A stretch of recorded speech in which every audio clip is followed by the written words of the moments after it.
मृतजीवी के बारे में पढ़ना है। किसके बारे में पढ़ना है? मृतजीवी। यहीं से पढ़ना था ना हमको, मृतजीवी से ही तो पढ़ना था ना। चलिए चलते हैं आगे हम देख। चलिए ध्यान दो बाबू, ध्यान दो। अब यहां पर क्या है? मृतजीवी के बारे में पढ़ रहे हैं। किसके बारे में पढ़ रहे हैं? देखिए मृतजीवी के, आपने बाजार में छत्रक यानी मशरूम बिकते देखे होंगे, है ना। वर्षा के दिनों में वृक्षों की सड़ी गली, टूटी टहनियां अथवा तनों या छाल पर छाते के समान संरचना के गुच्छे भी आपने देखे होंगे। आइए देखें कि जीवन यापन के लिए इन्हें किस प्रकार के पोषकों की आवश्यकता होती है और वे उन्हें कहां से प्राप्त होता है ना, होते हैं। अब चलते हैं आगे। बूझो जानना चाहता है। बूझो क्या करना चाहता है? बूझो जानना चाहता है कि अपना भोजन किस प्रकार प्राप्त करते हैं। जीव अपना भोजन किस प्रकार प्राप्त करते हैं? इनमें प्राणियों के समान मुख नहीं होता है क्या? ये हरे पादप के समान भी नहीं होता है क्या? इसमें क्लोरोफिल अनुपस्थित होता है क्या? अतः ये प्रकाश संश्लेषण द्वारा भोजन का संश्लेषण नहीं कर सकते हैं क्या? ये कौन जानना चाहता है? बूझो जानना चाहता है। ठीक है, कौन जानना चाहता है? बूझो। कोई दिक्कत है? चले आगे। चलिए आगे क्या है भाई? कहा?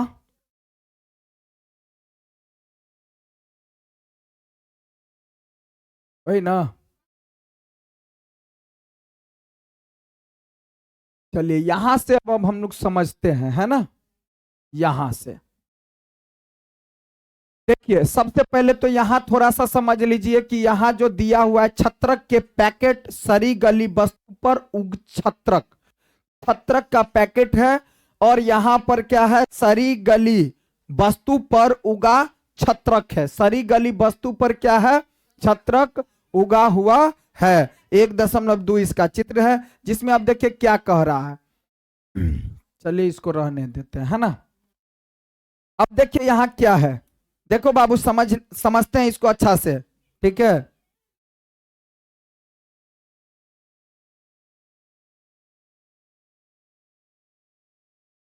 समझते हैं इसको अच्छा से। इसमें क्या कर रहा है कि ब्रेड डबल रोटी, क्या ब्रेड को तो रोटी ही बोलते हैं ना, ब्रेड मीन्स क्या होता है? रोटी ही, का एक टुकड़ा लेकर इसे जल में भिगो ले, जल में इसे किसी नम एवं उष्ण स्थान पर 2 से 3 दिन के लिए रख दीजिए। मतलब रोटी को दो रोटी को एक टुकड़े लेकर के इसे जल में भिगा देते हैं और इसे किसी नम का मतलब क्या होता है? एकदम शीत, मतलब कहने का कि जैसे पानी जगह पर, पानी जैसा जगह, नमी का मतलब होता है। और उष्ण स्थान पर, एकदम हवादार और उष्ण स्थान पर रख देते हैं जहां मतलब दोनों चीज मिलता रहे उसको। ठीक है, के लिए रख दीजिए। अथवा उस समय 2-3 दिन के लिए रखना है, उस समय तक रखा रहने दीजिए जब तक कि उस पर रोए जैसी संरचना न दिखाई देने लगे। चित्र एक धब्बे, जैसे कि यहां आगे बताएगा, ये धब्बे किस रंग के हैं? किसी आवर्धक लेंस अथवा सूक्ष्मदर्शी की सहायता से इनका अवलोकन कीजिए और अपने प्रेक्षणों को नोटबुक में लिखिए। बहुत संभव है कि आपको रुई के धागों के समान संरचना दिखाई पड़ने लगती है। यह जीव कवक या फंजाई कहलाता है। क्या कहलाता है? कवक या फंजाई कहलाने लगता है। अब देखिए कवक और फंजाई मतलब ये हुआ कि जब हम रोटी को भिगो करके और उसको नमी में और उष्ण में अगर रखे रहेंगे ना, तो उसको जो 2-3 दिन के लिए छोड़ देंगे तो उसके अंदर में एकदम जैसे बन जाएगा। और सूक्ष्मदर्शी यंत्र से देखेगा ना तो उसके अंदर में कवक, बात समझ में आ रहा है? कवक और फंजाई कहा जाता है उसको। जो कवक और फंजाई अंदर में जो है सो एकदम खद खद खद खद करके आपको दिखेगा जब माइक्रोस्कोप से देखेंगे तो। और इसे भी देखना कि नहीं ऊपर से भी पीला पीला या कुछ इस तरह का आ जाता है ना ठंड के समय में भी, है ना। पोषण प्रणाली अथवा पोषण विधि भिन्न प्रकार की होती है। ये मृत एवं विघटन करने यानी सड़ने वाले वस्तुओं, है ना, सड़ने वाले वस्तुओं, सड़ने वाले सड़ने वाले वस्तुओं सड़ने वाली वस्तुओं जैव पदार्थ की सतह पर कुछ पाचक रसों का स्राव करते हैं तथा उसे साधारण व विलय के रूप में परिवर्तित कर देते हैं। तत्पश्चात यानी उसके बाद वे इस विलयन का भोजन, इस विलय जैसे देखो ब्रेड है ना जी, तो ब्रेड को रख दिया, अभी देखो यहाँ पर क्या आ रहा है, दिख रहा है ना, ये 1.8 चित्र में कहा था ना, तो यही जो है यहाँ पर क्या है, यहां पर बन गया है, क्या बन गया है, यहां पर देखो क्या बन गया है, फंजाई बन गया है। क्या बन गया है? फंजाई बन गया है।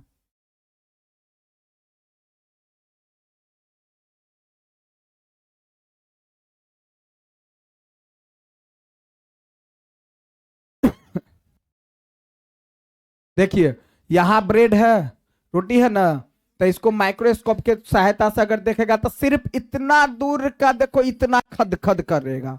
ठीक है, देखो ये सब इतना है, ये सब क्या है, कवक है और फंजाई है। यहां से ये सब जो दिख रहा है ये सब क्या है, कवक और फंजाई है। बात समझ में आया? तो ब्रेड पर उगती कवक, कवक ब्रेड पर क्या उग रहा है, कवक फंजाई एकदम आ रहा है उसमें, है ना। आगे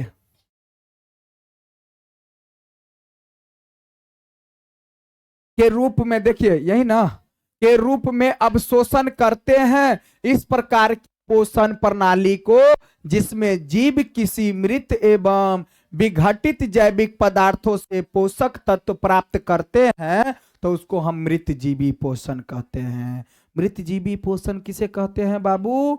मृतजीवी पोषण उसको कहते हैं जो सड़ी गली चीजों पर रह करके अपना पेट भरता है, तो उसको हम मृतजीवी पोषण कहते हैं। बात समझ में आया? जैसे कवक फंजाई अचार, कवक हो सकता है, फंजाई अचार, है ना, यानी कवक फंजाई अचार, चमड़े कपड़े एवं कपड़ा समय नहीं देखता है एकदम लग जाता है ना, व्हाइट व्हाइट क्या बाबू, रुई टाइप का या मतलब पीला पीला टाइप में, है ना, भिगा करके रख देगा या फिर काला काला टाइप में बन जाता है जब कपड़ा को भिगो करके अच्छा से, तब उसको कहीं पर ऐसे रख दो छत वगैरह पर या ऐसे ही करके, तब कुछ दिन के बाद उठाएगा तो देखना ऐसा बन जाए, तो इस तरह का हो जाता है। पदार्थों पर उगते हैं, ये उन स्थानों में भी उगते हैं जो नम एवं उष्ण होते हैं। कवक की वृद्धि के लिए वर्षा ऋतु सबसे अच्छी परिस्थितियां हैं। वर्षा के समय में जो है ना कवक बहुत ज्यादा देखने को मिलेगा, क्योंकि कपड़ा वगैरह ज्यादा भीगा रहता है, अगर वैसे ही रह गया 2-3 दिन तक पड़ा हुआ तो फिर क्या हो जाता है, कवक उग जाता है। ठीक है, वृद्धि के लिए वर्षा ऋतु सबसे अच्छी परिस्थिति प्रदान करती है। इसी कारण वर्षा ऋतु के दौरान अनेकों वस्तुओं कवक की वृद्धि के कारण नष्ट अथवा अनुपयोगी हो जाती है। अपने अभिभावक से कवक द्वारा होने वाले नुकसान पर चर्चा जरूर करें कि कवक कितना नुकसान देह होता है। ठीक है, अब आगे पहेली को याद है, को क्या याद है जी? ठीक है, पहेली को याद है कि उसके सुंदर जूते जिन्हें वह विशेष अवसर पर पहनती थी वर्षा ऋतु में कवक के कारण खराब हो गए। इसको याद है कि सुंदर सुंदर जूता जो पहनती थी ना, तो वर्षा के समय में इसके जूते में कवक जैसा आ गया। ठीक है, वह जानना चाहती है कि वर्षा ऋतु में कवक अचानक कैसे प्रकट हो जाता है, और वह जानना चाहती है कि बाकी के समय में तो ठीक रहता है लेकिन जब बरसात का समय आता है तो क्या होता है, कवक की मात्रा ज्यादा आ जाती है। बात सही है कि नहीं सही है? बरसात के समय में क्या होता है, क्योंकि बरसात जो होता है अब आगे थोड़ा समझेंगे हम लोग, तो ये जानना चाहती है कि बरसाते के समय में कवक क्यों आ जाता है अचानक। ठीक है, तो देखिए सामान्य तौर पर हमको समझना है कि सामान्यतः कवक के बीजाणु वायु में उपस्थित होते हैं। किस में उपस्थित होते हैं? कवक कहाँ होता है? हवा में। कवक कहाँ उपस्थित होता है? कवक के बीजाणु जो है वायु में उपस्थित होता है। जब वे किसी ऐसे जैव पदार्थ अथवा उत्पादन पर बैठते हैं जो नम हो, उष्ण हो, तो वो क्या हो जाता है? अंकुरित होकर नए कवक को जन्म देता है। अब बात समझ में आया कि बात क्या आ रहा है? अब बात समझ में आया। तो बात यही कह रहा है बाबू कि बरसात के समय में ना, हालांकि हवा में है, हवा में कवक है, क्या है ना, लेकिन जब किसी चीज पर वो बैठते हैं ना, और उसको क्या मिल जाता है? नमी। क्या मिल जाता है? नमी कब मिलेगा? जब शीत की तरह, मतलब कहने का मतलब पानी पानी कब मिलेगा? बरसात के समय में। तो उस समय जब बैठता है ना किसी चीज पर, तो जब उस चीज पर बैठ जाता है तो वह क्या हो जाता है? क्या हो जाता है? उस समय में नया नया कवक जन्म ले लेता है। अब बात समझ में आया कि बरसात के समय में जब वह बैठता है किसी चीज पर, नमी स्थान पर, चाहे कपड़ा हो, चाहे जमीन हो, चाहे जो भी हो, ब्रेड हो या कुछ भी हो, उस पर बैठा, तो वो क्या करेगा? बरसात के समय जैसे ही उसको नमी मिला ना, तो वो बहुत खद खद खद खद जन्म देने लगेगा। क्या? कवक। समझ में आया कि कैसे आता है बरसात के समय में? क्योंकि बरसात के समय में उसको मिला पानी, नमी, और जब यह नमी मिलता है तो नमी मिलने के कारण एकदम खद खद खद खद खद खद खद जन्म दे देता है। ठीक है, बात समझ में आया? जन्म देता है। क्या अब आप बता सकते हैं कि हम अपनी वस्तुओं को कवक के द्वारा खराब होने से किस प्रकार बचा सकते हैं?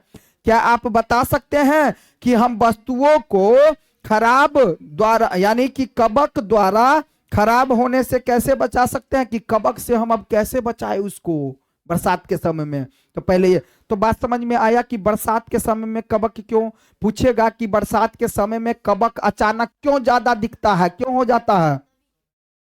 तो बरसात के समय में जब नमी ज्यादा मिलता है और नमी पर जैसे ही बैठता है वो हवा का जो कवक होता है, तो वो अचानक क्या होता है? बहुत सारे कवकों को, नए कवकों को जन्म दे देता है। बात समझ में आया?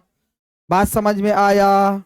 आगे चले तो अब यहां क्या, बूझो को याद है, पहेली को भी याद है, और यहां बूझो को भी याद है कि उसके दादाजी ने बताया था कि एक बार उनकी गेहूं की फसल कवक के द्वारा नष्ट हो गई। किसके दादाजी?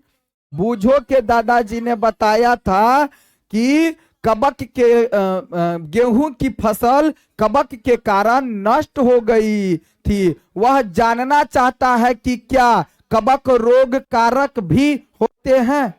और वह जानना चाहते हैं कि क्या, कौन जानना चाहते हैं? बूझो। अच्छा, इसका मतलब क्या? कवक रोग भी उत्पन्न करता है, कवक बीमारी भी उत्पन्न करता है? तो भाई करता है, कवक रोग भी का भी रोग कारक भी होता है। आगे हम लोग समझते हैं। कहां से जी?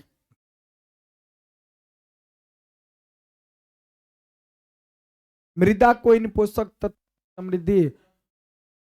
पहेली ने बताया कि इष्ट एवं, है ना, पहेली ने बताया कि इष्ट एवं छत्रक जैसे अनेकों कवक उपयोगी भी है, परंतु कुछ कवक पादप जंतुओं एवं मनुष्य में रोग उत्पन्न करते हैं। कुछ कवकों का उपयोग औषधि के रूप में भी होता है। कुछ कवक जो होता है, देखो पहेली कह रही है कि पहेली ने बताया कि इष्ट एवं छत्रक जैसे अनेकों कवक, जो इष्ट जैसा होता है, इष्ट इष्ट इष्ट इष्ट क्या होता है? वही चीज होता है।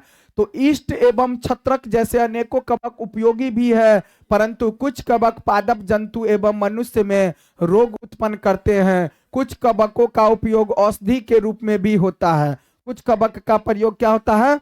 औषधि के रूप में भी होता है।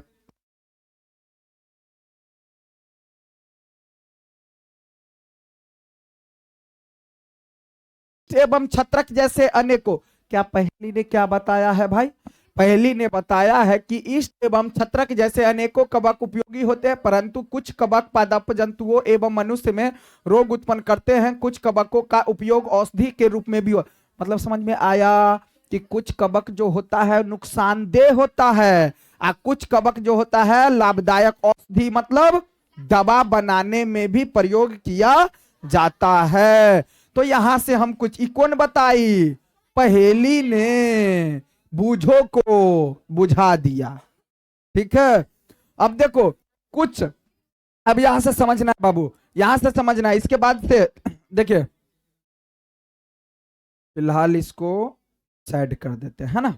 देखिए, कुछ जीव एक दूसरे के साथ रहते हैं, जीव एक दूसरे के साथ रहते हैं, कुछ जीव एक दूसरे के साथ रहते हैं तथा अपना आवास एवं पोषक तत्व एक दूसरे के साथ बांटते हैं। अपना आवास का मतलब रहने वाला जगह जहां रहता है, और भोजन, तो रहने के लिए कमरा भी बांटते हैं एक दूसरे से, और खाते भोजन भी एक दूसरे से बांटते हैं। इसे हम सहजीवी संबंध कहते हैं।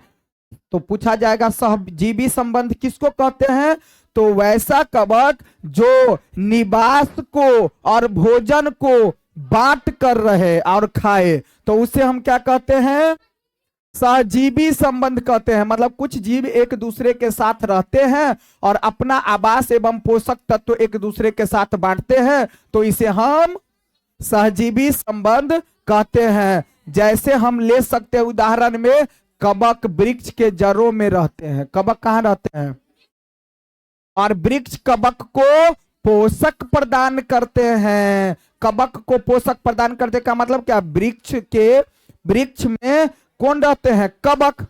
तो कवक जब वृक्ष में रहता है तो उसको क्या करता है, भोजन देता है।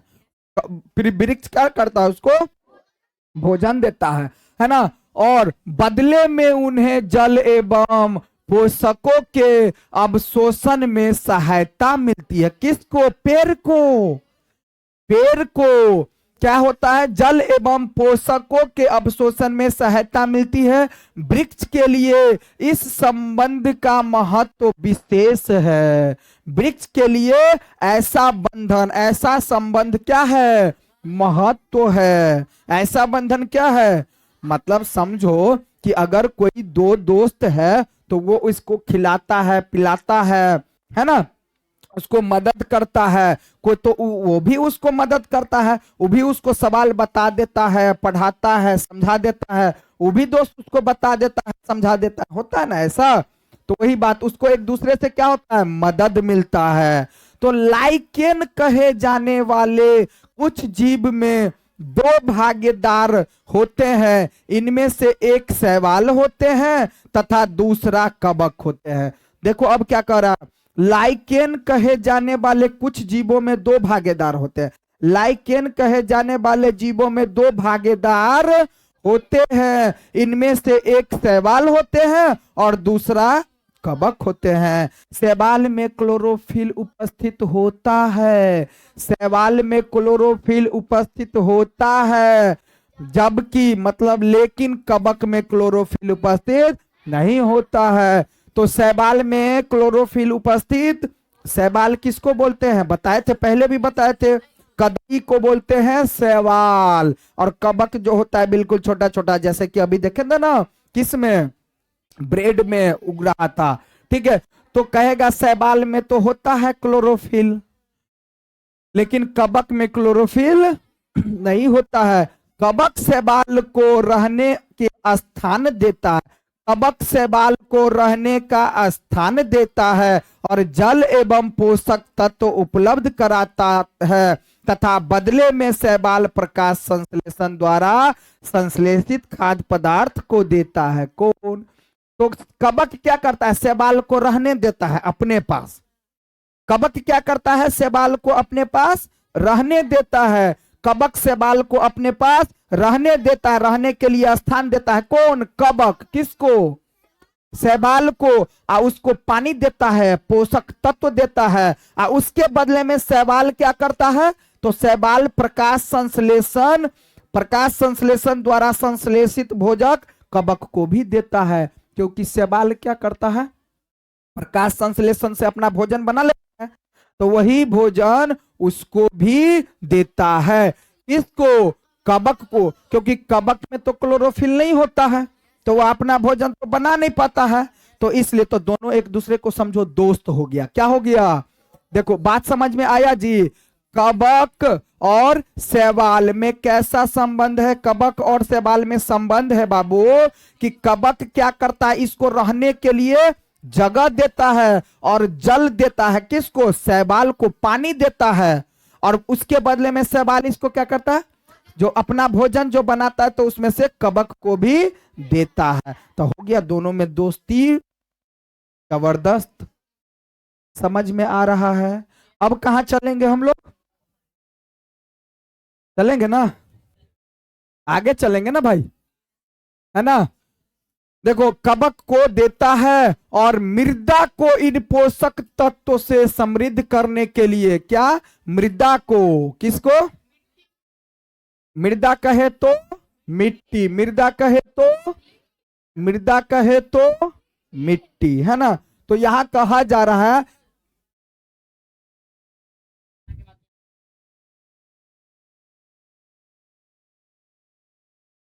हाँ तो ये तो हो गया है ना। हाँ एक मिनट रुक जाओ, एक मिनट, ये अभी नहीं चला है ना। हाँ ये होगा मृदा में, हाँ सही तो है, यहां तक हुआ है ना। तो मृदा में देखो अब क्या कर रहा है, बात आगे। तो कवक और शैवाल में संबंध समझ में आया, कवक शैवाल समझ में आ गया। कवक में क्या होता है? कवक में क्लोरोफिल नहीं पाया जाता है, लेकिन शैवाल में क्लोरोफिल। तो दोनों में दोस्ती संबंध कैसा है? कौन बताएगा दोनों में दोस्ती संबंध कैसा है? क्या किसको देता है? हाँ क्या है? सहजीवी संबंध है। दोनों में कैसा संबंध है? सहजीवी संबंध है। ठीक है, अब देखिए यहां से हमको समझना है क्या, देखिए यहां से अब हम समझेंगे कि मृदा में पोषक की पुनः पूर्ति किस प्रकार होती है। मृदा मतलब मिट्टी में पुनः, यानी कि मृदा में पोषक की पुनः पूर्ति किस प्रकार से होती है। तो यहाँ क्या आपने किसानों को अपने खेत में और माली को बगीचे में लान एवं गमलों में खाद अथवा उर्वरक डालते देखा है? किसान को अपने खेत में देखता है ना, बगीचा में, खेत में क्या करता है? खाद उर्वरक लान एवं गमले में खाद तथा उर्वरक डालता है कि नहीं डालता है? गमले में अगर कोई फूल लगाया, कोई पेड़ लगाया, तो उसमें क्या करता है? खाद वगैरह डालता है ताकि पेड़ पौधा अच्छा बने। अब देखो क्या आप जानते हैं कि वे मृदा में क्यों मिलाते हैं? मृदा में वो उर्वरक क्यों मिलाते हैं पता है आपको? किसान ऐसा क्यों करता है? क्योंकि आप पढ़ चुके हैं कि पादप मृदा से खनिज पोषक, पादप क्या करता है? मृदा से खनिज पोषक तत्व अवशोषित करते हैं, खनिज पोषक तत्व अवशोषित करते हैं। अतः मृदा में इनकी मात्रा लगातार कम हो जाती है, मृदा में इनकी मात्रा लगातार कम हो जाती है, और उर्वरक एवं खाद में नाइट्रोजन, पोटेशियम, फास्फोरस जैसे पोषक तत्व होते थे। अरे भाई समझ में आया कि क्या कर रहा है कि पादप जो है मतलब पेड़ पौधा मिट्टी से तो खनिज ले लेता है, मिट्टी से क्या ले लेता है? खनिज अवशोषित कर लेता है, लेकिन उर्वरक जो उसको डाला जाता है पेड़ में, तो उर्वरक जब मृदा में इनकी मात्रा लगातार कम होती जाती है, अतः उर्वरक एवं खाद में नाइट्रोजन मिला। अब पूछेगा उर्वरक में क्या मिला होता है? खाद में नाइट्रोजन, पोटेशियम, फास्फोरस जैसे पोषक तत्व होता है। तो पादप सब क्या करता है? इसका लगातार उपयोग किए जाने के कारण मृदा में उनकी मात्रा धीरे धीरे कम हो जाती है, मृदा में उसकी मात्रा क्या हो जाती है?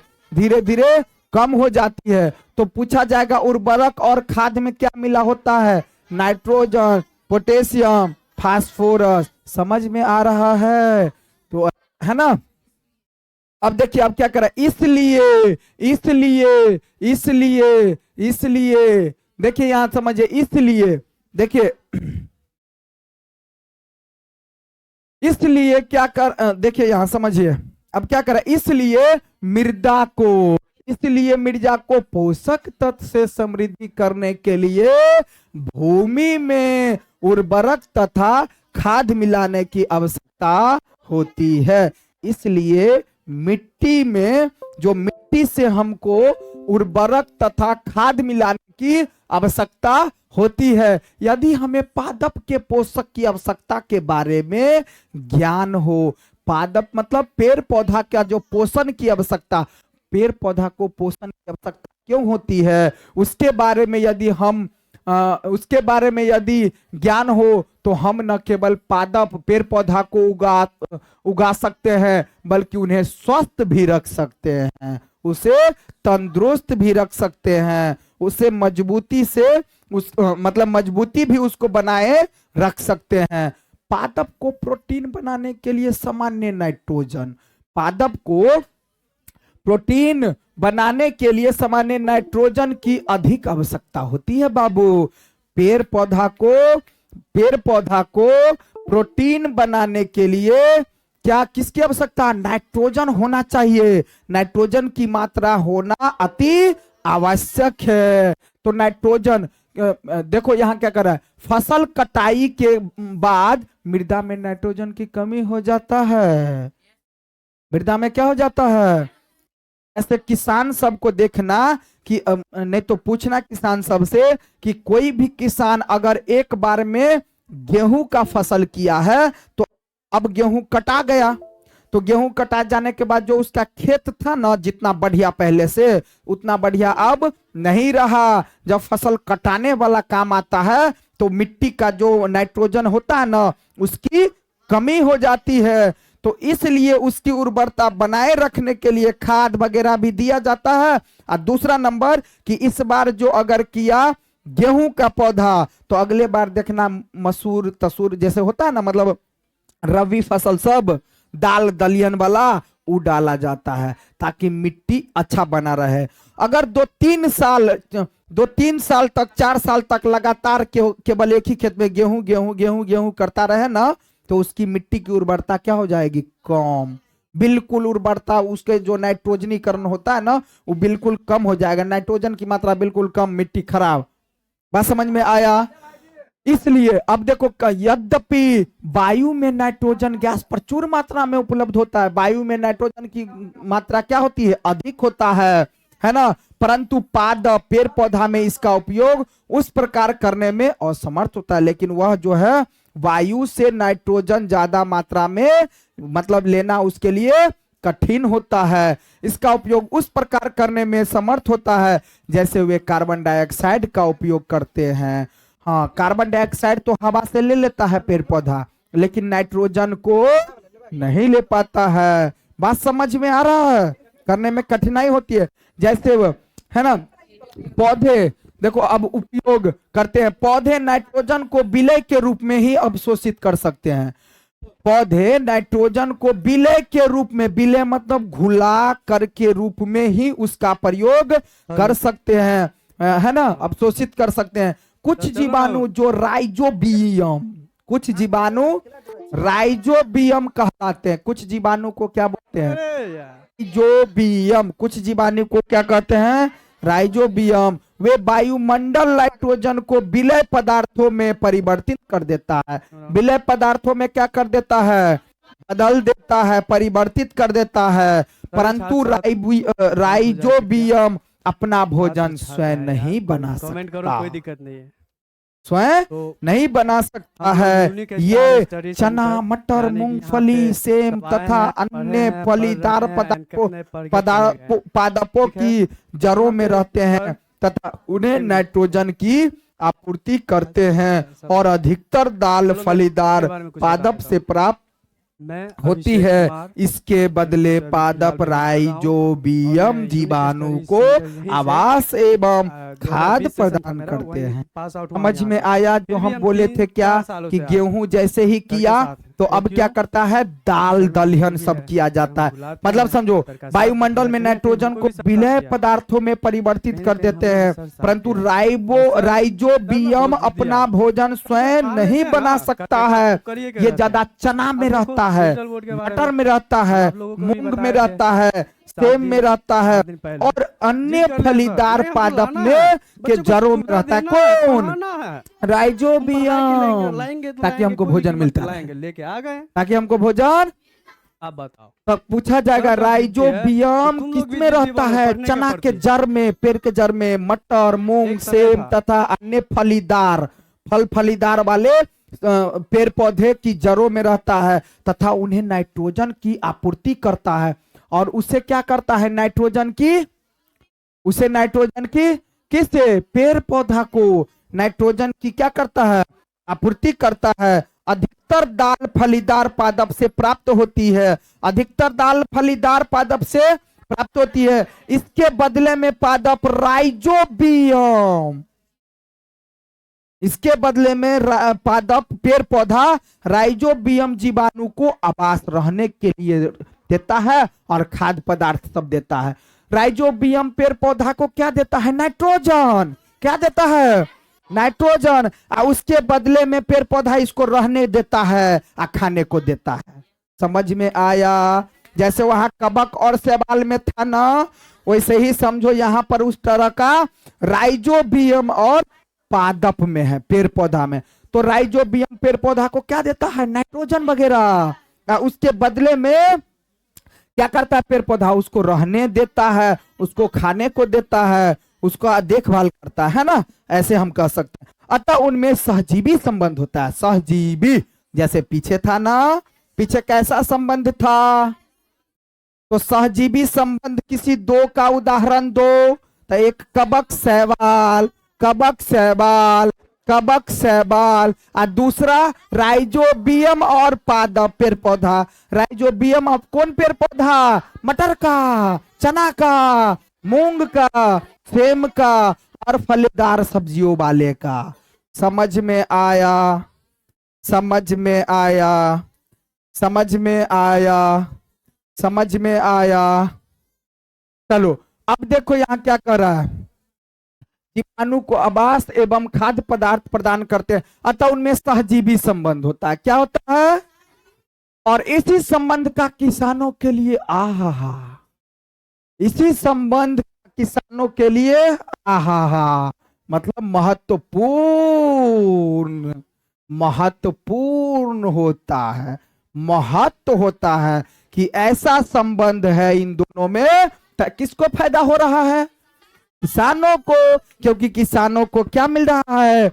नाइट्रोजन। पेड़ पौधा को तो चाहिए ना, तब ना ज्यादा से ज्यादा मूंग फरेगा, ज्यादा से ज्यादा चना फरेगा, ज्यादा से ज्यादा मटर फलेगा। ठीक है। और देखो क्या कह रहा है यहाँ, दालों की फसलों के लिए उन्हें मृदा में नाइट्रोजन की उर्वरता देने की आवश्यकता नहीं पड़ती है। किसको? किसानों को, है ना। और यही नहीं, दाल की फसल उगाने के बाद अगली फसल के लिए भी एकदम अच्छा बन जाता है मिट्टी। क्या बन जाता है? कि दाल की फसल बनाया और उस समय में उसका मिट्टी बिल्कुल बढ़िया सुंदर बन गया। क्यों? क्योंकि दाल बनाया, रोपा उसमें खेत में, अगर दाल को उगाने के लिए अगर उसमें डाला गया है तो दाल हुआ, दाल हुआ तो ज्यादा से ज्यादा मात्रा राइजोबियम बनेगा, और राइजोबियम उसमें रहेगा तो उसको क्या देगा? नाइट्रोजन। तो नाइट्रोजन मिट्टी को मिलता रहेगा तो उससे उसका मिट्टी क्या होगा? अच्छा, मिट्टी क्या होगा? अच्छा बनेगा। उर्वरक की आवश्यकता नहीं पड़ती है। इस अध्याय में आपने पढ़ा कि अधिकतर पादप स्वपोषी होवत हैं। क्या होवत हैं? स्वपोषी मतलब खुद से जो बनाता है अपना भोजन। ठीक है। बहुत कम ही पादप देखें जो पोषण प्रणाली अपनाते हैं, जैसे कि परजीवी बन रहा, परजीवी और मृतजीवी। ज्यादा पौधे को देखिए स्वपोषी सब है ना पौधा सब, लेकिन कुछ जो है परजीवी। परजीवी किसको बोलते हैं?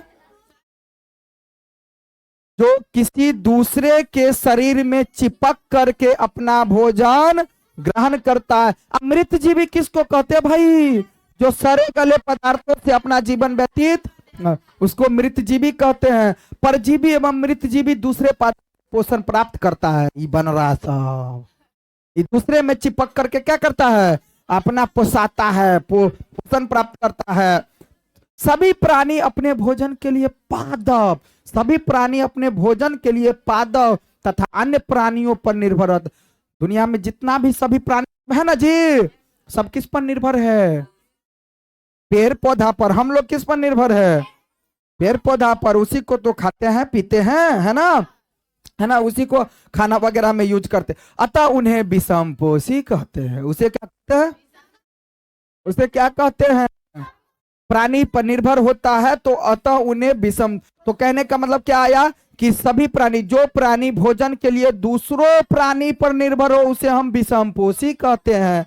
उसे क्या कहते हैं, कहते हैं मैं, है ना, विषमपोषी के रूप में समूहीकृत किया गया है। क्या हम कह सकते हैं कि कीट भक्षी पौधे आंशिक विषमपोषी होते हैं?